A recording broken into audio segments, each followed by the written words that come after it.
ظلمات سے نور تک کا سفر، قسط نمبر 13۔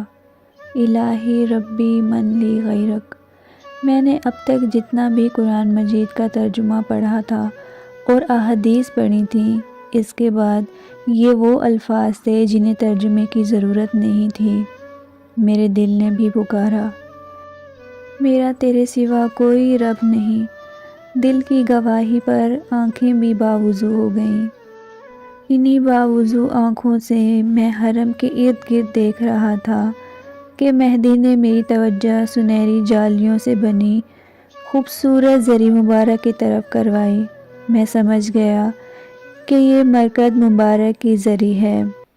میں نے دل پر ہاتھ رکھا، ایک مرتبہ زری کی جانب دیکھا اور اپنی پرنم نگاہوں کو عقیدت کے ساتھ بند کرتے ہوئے کہا، السلام علیکی یا سیدتی یا فاطمہ معصومہ یا کریمہ اہل بیت سلام اللہ علیہا۔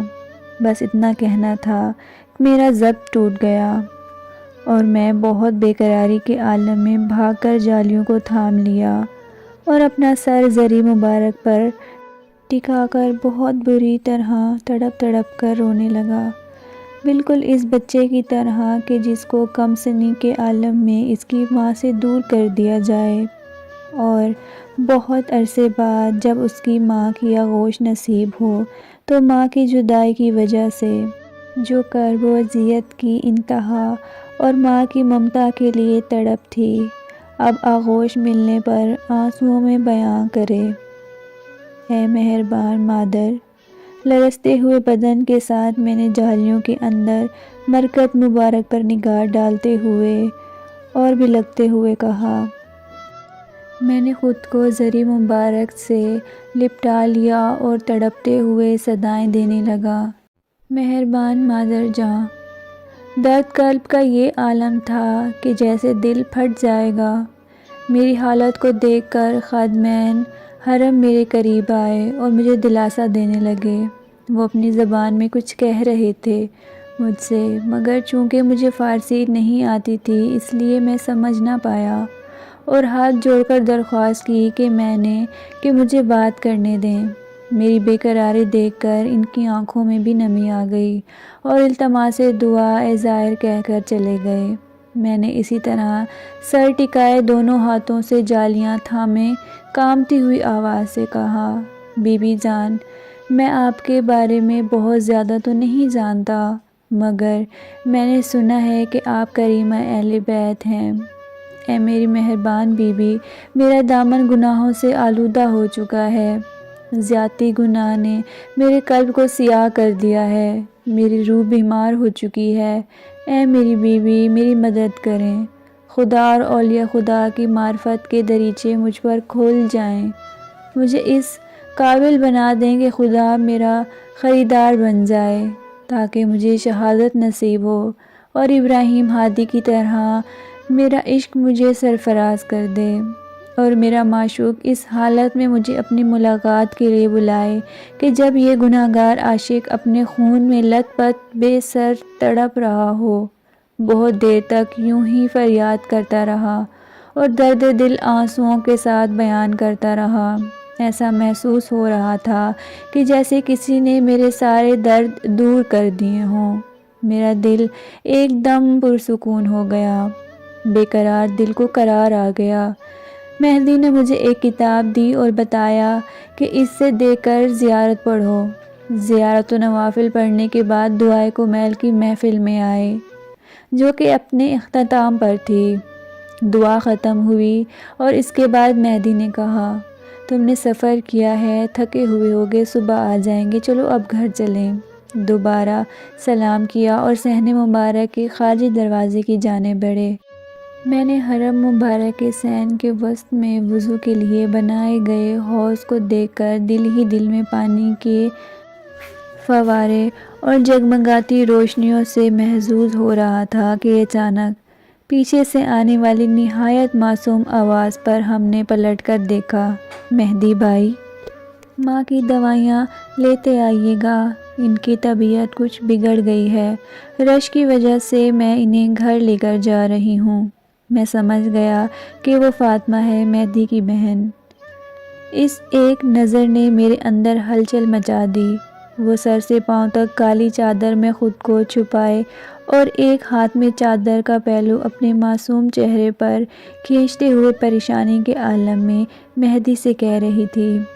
اس کے چہرے کی نورانیت اس کی پاکیزگی کا ثبوت دے رہی تھی، حیا کے زیور سے آراستہ بہشت کی حور جیسی، گویا پرستان کی پریاں بھی اس کے حسن اور پاکیزگی کے آگے شرم کھائیں۔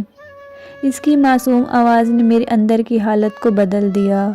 وہ حیا اور پاکیزگی کا پیکر تھی، جس کا ثبوت یہ تھا کہ میری نظریں خود بخود جھک گئیں اسے دیکھ کر، مگر میرا دل بری طرح دھڑک رہا تھا۔ یہ مجھے کیا ہو رہا ہے؟ مجھے اپنی حالت پر تعجب ہوا اور خود کو نارمل کرنے کے لیے ادھر ادھر دیکھنے لگا۔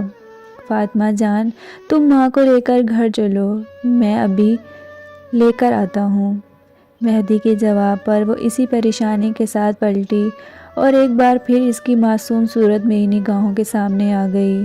ہم میڈیکل اسٹور کی طرف بڑھے اور میں اپنی کیفیت کو بدلنے کے لیے راستے میں نظر آنے والی چیزوں کے متعلق سوال کرنے لگا۔ مہدی بھی مجھے پہچان کروانے کی غرض سے تفصیل بتانے لگا۔ دوائیاں لے کر گھر پہنچے۔ کافی دیر کے بعد مہدی میرے پاس آیا۔ آنٹی جان کی طبیعت کیسی ہے اب؟ میں نے سوال کیا۔ خدا کا کرم اب بہتر ہے، تم سو جاؤ، صبح جانا بھی ہے تمہارے داخلے کے سلسلے میں۔ حوضہ میں ایک آغا محترم سے وقت لیا ہوا ہے میں نے سونے کے لیے آنکھیں بند کی۔ نیند کی آغوش میں جانے سے قبل جو عکس میری آنکھوں میں تھا وہ فاطمہ کی معصوم پاکیزہ صورت تھی۔ صبح ہوئی، نماز ناشتہ کرنے کے بعد ہم حوضہ مصطفیٰ میں آ گئے۔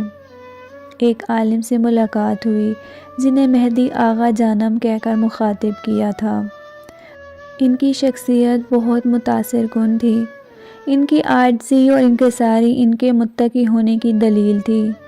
مہدی نے انہیں میرے بارے میں بتایا، میرے عقائد کے بارے، میری دلچسپی کے بارے۔ وہ بہت خوش ہوئے اور مجھ سے کہا، انسان چاہے کسی بھی فرقے اور مذہب سے تعلق رکھتا ہو، رائے حق کو سمجھنے اور اس پر چلنے کے لیے جو چیز اصل شرط ہے وہ ہے انسانیت۔